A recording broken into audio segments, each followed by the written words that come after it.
नमस्कार, फिर पैसा बोलता है में आपका स्वागत है। मैं आनंद श्रीनिवासन। जब खुली तो मार्केट फ्लैट रही, लेकिन बैंक निफ्टी को ऊपर बढ़ाया गया। पिछले 4-5 दिन से बैंक निफ्टी की बदौलत ही मार्केट ऊपर जा रही है। लेकिन आखिर में आज बैंक निफ्टी को भी छोड़ दिया और नीचे गिर गया हूँ। बैंक निफ्टी -32 पॉइंट्स क्लोज हुई। उसके बाद मार्केट हिल गया और मार्केट 108 पॉइंट नीचे क्लोज हुआ। लेकिन जब आखिरी क्लोज को देखा जाए तो 132 पॉइंट क्लोज हुआ, लेकिन 15 मिनट का एवरेज करके उसे 108 तक ऊपर उठा के क्लोज किया गया। लेकिन मार्केट बहुत वीक है। एफआईआईज इन्वेस्ट नहीं कर रहे हैं, सिर्फ डोमेस्टिक इंस्टीट्यूशनल इन्वेस्टर्स इन्वेस्ट कर रहे हैं और रिटेल और एचएनआई और एफआईआईज हायर लेवल्स पे बेच रहे हैं। सोने के दाम में थोड़ी गिरावट थी, 11,590 तक पहुंच गई है। लेकिन अभी भी सोना स्टेडी है, न ऊपर जा रही है बहुत, न नीचे आ रही है। हर दिन 100 रुपया इधर उधर जा रही है। इसी समय ताज़ा खबर ये है कि अमेरिका में जो एआई बबल है वो वॉबल करना शुरू हो गया है। मार्केट थोड़ी प्रेशर में है और डील पे डील अनाउंस हो रहा है। अभी फॉक्सकॉम और एनवीडिया ने एआई कॉर्पोरेशन में एक नया डील अनाउंस किया है। लेकिन जिन कंपनियों के पास बहुत पैसा था, उन कंपनियों ने पैसा खत्म कर ली और डेट के पास चले गए। ऑरेकल और मेटा दोनों भी डेट ले रहे हैं ये इन्वेस्टमेंट्स के लिए। ये सब हमें क्या कहती है? एक, मार्केट ओवर वैल्यूड है। दूसरी बात, ओवर लिवरेज हो रही है। तो मार्केट अमेरिका में करेक्शन के लिए बहुत राइप है। क्रिप्टो वही बोल रहा है। क्रिप्टो करेंसी लगभग $86,000 में है एक बिटकॉइन, और बिटकॉइन नीचे जा सकता है। बिटकॉइन एक सिर्फ कलेक्टेबल है। सारी सिस्टम उनकी फेवर में होने के बावजूद करेक्ट हो रही है बिटकॉइन। इन सबको नजर में रखते हुए हमें बहुत सब्र से काम लेना पड़ेगा। हाईली अंडरवैल्यूड स्टॉक्स पे ही हाथ रखना चाहिए। अगर कुछ ओवर वैल्यूएशन है, हमें उनसे बाहर आना चाहिए। तो ये मेरा पहला विश्लेषण है। तो आज मार्केट में क्या-क्या न्यूज़ है, इसके बारे में अब विश्लेषण करेंगे। पहली बात ये है कि आईटीसी की बात है। आईटीसी ने पता लगाया कि रिसर्च के द्वारा ऑर्गेनिक मार्केट भारत में बढ़ा है और उनके पास 24 मंत्रा नाम का एक ब्रांड है, उसे वो बड़ा करना चाहती है। ऑर्गेनिक में भारत में मार्केट फ्रैगमेंटेड है, रीजनल ब्रांड्स डोमिनेट कर रहे हैं। आईटीसी का फर्स्ट मूवर एडवांस चाहती है कि वो नेशनली पहला ब्रांड ऐसा बने जो ऑर्गेनिक फूड को सारे और डिस्ट्रीब्यूट करे। ये पहला न्यूज़ है। दूसरी न्यूज़ है, सेंसेक्स के पहले दिन से टाटा मोटर्स सेंसेक्स में है। थोड़ी देर के लिए 2019 में पुअर परफॉर्मेंस के कारण वो बाहर गई, फिर से एंट्री मारी। लेकिन अभी कंपनी को 2 में ब्रेकअप हो गया, तो अभी उसे बाहर जाना पड़ रहा है और इंडिगो इसको रिप्लेस कर रहा है। नेक्स्ट सेंसेक्स में, नेक्स्ट 50 में आईडीएफसी रिप्लेस कर रही है अदानी ग्रीन को। ये 2 चर्न के बारे में मैं कहना चाहता था। टाटा मोटर्स की पैसेंजर व्हीकल में ग्रोथ की ऑप्टिमिज्म है, शैलेश चंद्रा ने बोला है। वो कह रहे हैं कि ओवरऑल मार्केट 5% ग्रो करेगी और उनके अनुमान है कि टाटा मोटर्स उससे ज़्यादा ग्रो कर सकती है। लेकिन टाटा मोटर्स की ग्रोथ डिपेंडेंट है जेएलआर की सेल्स पे। टाटा कंसल्टिंग सर्विसेज पे डीएक्सी नाम का एक कंपनी ने केस डाला था, वो पहला राउंड जीत गया। सीक्रेट्स स्टील करने की बारे में है।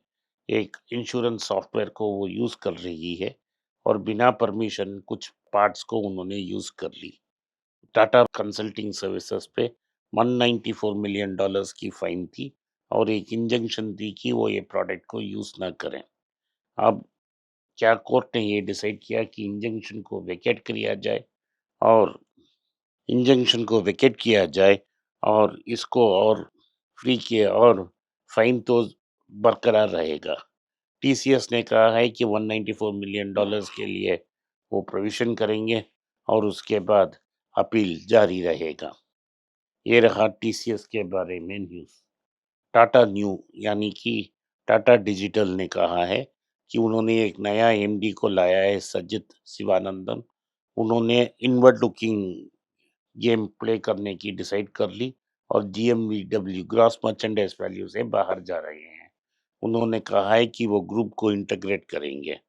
तो इसका मतलब है कि कुछ लोग की नौकरी जा सकती है। तो लगभग 50% लोग उन टाटा न्यू से जा सकते हैं। नैटको के बारे में, नैटको को 7 नोटिसेस मिली हैं यूएसएफडीए से। इनकी प्लांट्स की जो इंस्पेक्शन हुई है, उनमें जो कमियां पाई हैं, उसको एफडीए ने इनको बताया है और उनको करेक्टिव एक्शन लेना पड़ेगा। इंडसइंड बैंक को कल और परसों एक बोनस मिला है और 3% बोनस मिला है। वो बोनस इसलिए मिला है कि मार्केट में रूमर है कि वो क्यूआईपी करने वाले हैं। क्यूआईपी का मतलब है क्वालिफाइड इन्वेस्टमेंट प्लेसमेंट। तो ये कॉन्फिडेंस कैपिटल के लिए शायद इंडसइंड मार्केट पे जाएं। लेकिन जो मैनेजमेंट कमेंट्री दी है, उन्होंने इसे सरासर डिनाई कर ली और बोला है कि वो वेल कैपिटलाइज्ड हैं, वो मार्केट के पास जाने की कोई रीज़न नहीं है। फिर भी मार्केट में बड़ा न्यूज़ चल रहा है कि इंडसइंड पैसा रेज़ करेगा। अगली बात ये है कि एनालिस्ट ने कहा है, महिंद्रा की जो प्लान है अगले 5 या 10 साल की, जहां वो ऑटोमोटिव और रियल एस्टेट में बड़ा इन्वेस्टमेंट की बात और रेवेन्यू ग्रोथ की बात कर रहे हैं और ट्रैक्टर को 3 गुना बड़ा करने की बात कर रहे हैं, उसे अच्छा प्लान बोला है। लेकिन कैसा फाइनेंस करेगा महिंद्रा एंड महिंद्रा, वो बिलियन डॉलर क्वेश्चन है। महिंद्रा एंड महिंद्रा के पास ऑलरेडी बहुत सारे डेट हैं। वी गार्ड एक बड़ा कंपनी है जो स्टेबलाइजर में शुरू किया और अम्यूजमेंट पार्क भी है। अब वो वायर्स, केबल्स, बहुत सारे प्रोडक्ट्स बनाते हैं। मार्केट में खबर है कि वो अभी लाइटिंग में भी अंदर आएंगे। लाइटिंग में सिस्का और फिलिप्स मार्केट को डोमिनेट कर रहे हैं और बहुत सारे अनऑर्गेनाइज्ड प्लेयर्स हैं। इसमें वो क्या चाहते हैं कि वो भी इसको एंट्री करें। उनकी जो डिस्ट्रीब्यूटर्स हैं, वो लाइट बेचते हैं और लाइट दूसरी ब्रांड को से ले रहे हैं। इसीलिए 2 ब्रांड उनके डिस्ट्रीब्यूटर पे एंटर कर रहे हैं। क्वालिटी बॉल्स आइसक्रीम को कंप्लीटली हिंदुस्तान यूनिलीवर ने डीमर्ज कर ली और डीमर्जर के बाद एक नया बोर्ड का अनाउंसमेंट की। 6 दिसंबर से ये नया कंपनी सा परफॉर्म करेगी। तो वेदांता की जो डीमर्जर की बात चल रही है, एनालिस्ट ने उसको वेलकम किया है और बोला है कि अगर कंपनी स्प्लिट हो जाती है तो वैल्यू एक्रेटिव हो सकता है। लेकिन प्रॉब्लम की वेदांता की कंपनीज में नहीं है, पेरेंट में है। उसके पास बहुत बड़ा डॉलर डेट है और जो सारे रेवेन्यूज आ रहे हैं वो रुपया में भारत से आ रहे हैं। फॉलिंग रुपी एक बड़ा खतरा बन रहा है इस मार्केट में। ये रहा दूसरी बात। आखिर में न्यूज़ ये है कि जो रिपब्लिकन लॉ मेकर्स हैं, उन्होंने ट्रम्प की एक बड़ा प्लान थी कि 2000 टैरिफ $2000 स्टिमुलस चेक देने का प्लान जो ट्रम्प का था, उसे ब्लॉक कर ली क्योंकि वो डेफिसिट के बारे में चिंतित हैं। अगर ऐसा प्लान उन्होंने इम्प्लीमेंट की, तो इन्फ्लेशन रूफ के ऊपर चले जाएगी और जो बजट डेफिसिट है वो बिना कंट्रोल के ऊपर चला जाएगी और ये रिपब्लिकन सपोज कर रहे हैं। यूएस में एक कोर्ट ने कहा दिया है कि बैजू रविंद्रन को $1 बिलियन अपने क्रेडिटर्स को वापस करना पड़ेगा। आज के लिए इतना ही। आपने इस पॉडकास्ट को सुना, इसके लिए मैं आपका आभारी हूँ। हो सके तो वीडियो को लाइक कीजिए, चैनल को सब्सक्राइब कीजिए और बेल नोटिफिकेशन दबाएं। इस वीडियो को अपने दोस्त और रिश्तेदार के पास भेजें और उन्हें देखने की आग्रह करें। नमस्कार, धन्यवाद, जय हिंद। नीचे एक ईमेल स्क्रॉल हो रहा है, इसका ईमेल एड्रेस है पैसा बोलता है .np@gmail.com।